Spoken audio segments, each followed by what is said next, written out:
Whenever I'm working with anybody with any type of musculoskeletal pain, everything has to come back to the nerve root level. And that applies for shoulder upper extremity stuff, how the nerve roots turn into the brachial plexus, which turns into the peripheral nerves down into the hands.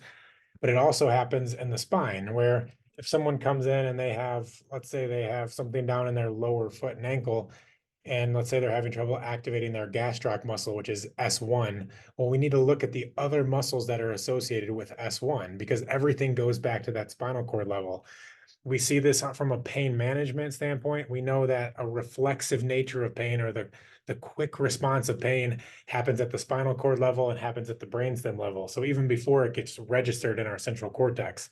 So if let's say someone comes in and they have an anterior tib problem. So the anterior tib, which is L5, tibial nerve L5, as it comes back, goes to the sciatic nerve to the L5 root here. Well, the L5 also contributes to the glute med and glute min. So someone down the chain is having trouble activating their anterior tib or too much tone in their anterior tib. As you draw that back, we need to make sure that the left glute is doing what it's doing and how those things support each other.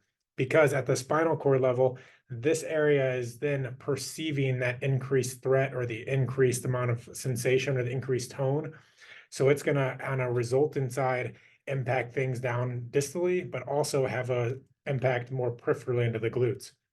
So anytime you're working with someone, look at what's happening distally, trace that back to the peripheral nerve and then to the nerve root level. And then ultimately after that, kind of extrapolate that out again to determine what other muscles are being fired from that same nerve root pattern. So the nerve root is so important for addressing and treating someone's pain. And once you start thinking about that, you'll see these patterns that open up in your clinical practice.